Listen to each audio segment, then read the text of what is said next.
চন্দননগর তিলোত্তমা women's social welfare society গত 17ই September Jyotirindranath সভাগৃহে বাৎসরিক অনুষ্ঠানের আয়োজন করে। দুর্গাপুজো উপলক্ষে এই অনুষ্ঠানটি অনুষ্ঠিত হয়।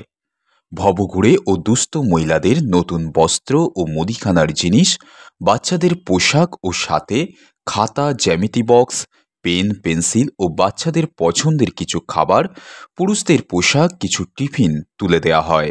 চন্দননগর তিলোত্তমা ওমেন্স সোশ্যাল ওয়েলফেয়ার সোসাইটি মোট ৭৫ জনকে পুজো উপলক্ষে এই উপহার তাদের হাতে তুলে দিতে পেরেছে এবং তাদের মুখে একটু হাসি ফোটাতে পেরেছে। এক কথায় বলতেই হয়, চন্দননগর তিলোত্তমা ওমেন্স সোশ্যাল ওয়েলফেয়ার সোসাইটির কাছে এটা একটা পরম পাওয়া।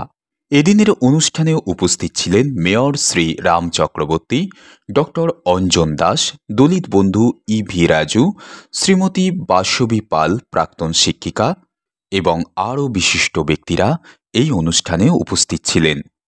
আমাদের এই দিদি শুরু করেছিলেন প্রথমে, আমাদের 21 থেকে শুরু হয়েছিল। আর মানে মানুষের পাশে যাতে আমরা দাঁড়াতে পারি, যতটুকু পারি করার চেষ্টা করি আমরা। এটাই আমাদের ভূমিকা, কি মানুষের পাশে দাঁড়াতে পারি, মানুষকে সাহায্য করতে পারি বা মানুষের আশীর্বাদ আমরা যাতে পাই, এটাই আমাদের মেন ভূমিকা। ভীষণ নিজেকে গর্ব মনে হয়, মানে খুব নিজে আনন্দিত। আমাদের সকল সদস্য সকলকেই খুব ভালো লাগে। আমার বন্ধু বা কি বলবো, আপনজন, যে সবকিছুই বলতে পারো। এরকম একটা গ্রুপের সঙ্গে কাজ করতে পেরে আমি নিজেকে প্রচুর গর্বিত মনে করি, ধন্য মানে আমি নিজে ধন্য হয়েছি এই এত সুন্দর একটা কাজ করতে পেরে। একদম একদম শুরু থেকেই আমি আছি।